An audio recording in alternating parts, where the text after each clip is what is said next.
Welcome to an introduction to chemistry, brought to you by Parkbench Tutors and narrated by David Hopcroft. In this short podcast we're going to have a look at gases, and this is an introduction to the work we'll be doing on gases. Gases in general have a low density, and the molecules of gas usually have more energy than those in the liquid phase, which in turn have more energy than those in the solid phase. And molecules in a gas then are much further apart, and they have a high kinetic energy. Kinetic energy, remember, is energy that we get from movement. If we take the same quantity of gas, then compared to the volume as a liquid and a solid, it can be quite changeable, because what happens with a gas is that it simply expands to occupy the space that's available. So we can compress gases and we can allow gases to expand. Now at 4 degrees Celsius and at standard pressure, a mole of water occupies a volume of 18 milliliters. That's in the liquid state. In the gaseous state it occupies 22.4 liters, and you may remember from other podcasts that a mole of any gas will occupy a space of 22.4 liters at standard temperature and pressure. Gases then are easily compressed. We can squeeze them if you like to make them take up a smaller space. Now, a lot of the work we do on gases depends on kinetic molecular theory, which is based on an ideal gas, and it also looks at conditions of pressure and temperature, and that within particular ranges of pressure and temperature most gases will behave like an ideal gas. But if you do have very high temperatures or very low temperatures, or very high pressures or low pressures, then gases may not exactly exhibit the ideal behavior. And under very low temperatures or high pressures, the gases can often become liquids. Gases are made up of small particles. The distance between the particles is large compared to the size of them, and the gas particles do not attract each other. They move in straight lines until they either collide with each other or until they hit whatever they're contained in. The collision is elastic, which means that we don't lose energy. So the average kinetic energy is the same for all the particles in a sample of gas. Kinetic energy then is equal to half mv squared, where m stands for the mass and v stands for the velocity. This has certain implications here, so that all gases have the same kinetic energy at the same temperature.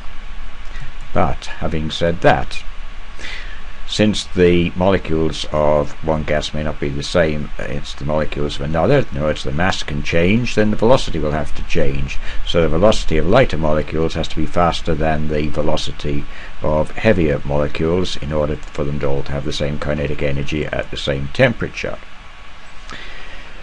Molecular motion accounts for the property of diffusion. So what's diffusion? Diffusion is when gases mix together to form some sort of uniform mixture, and we often demonstrate that in the laboratory by having bromine gas, which is a red-brown gas, so you can see the colour easily.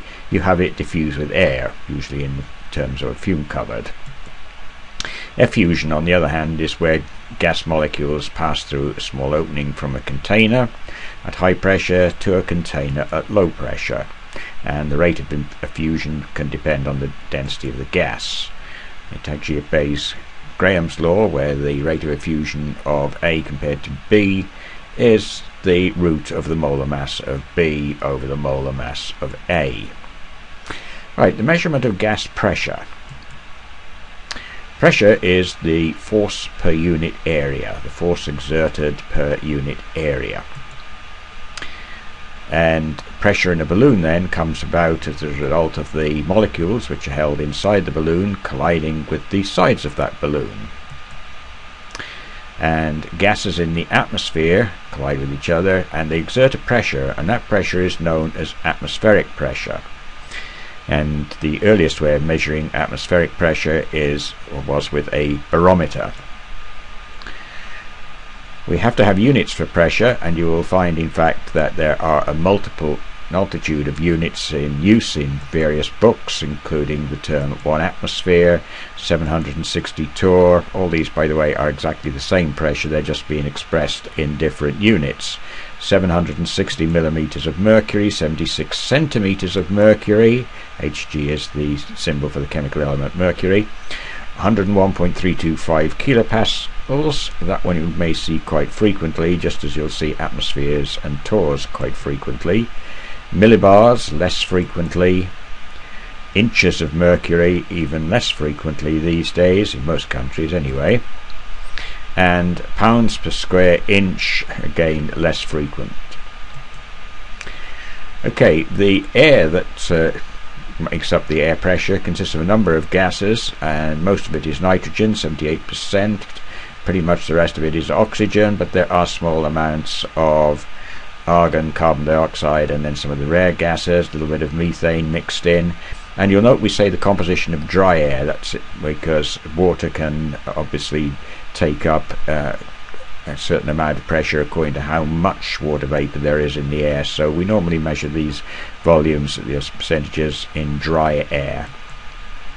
And we measure them using a barometer, where basically the air pressure pressing down on some mercury forces the mercury up into a tube.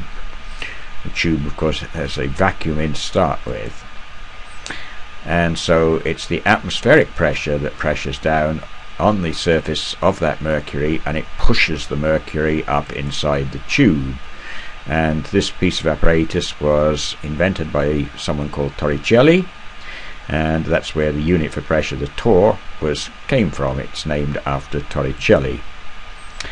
The pressure exerted by a column of mercury 760 millimeters high at 0 degrees centigrade is 1 atmosphere, right? Which is very typical actually to the pressure range that we get at sea level. However, if you go higher, you will find that the air pressure is normally reduced, so that at Denver, the Mile High City, it's closer in fact to 0.85 atmospheres. This ends our podcast on our introduction to gases. Thank you for watching and for listening. If you want more information about our podcasts, just look up Park Bench Tutors on Facebook. Thank you.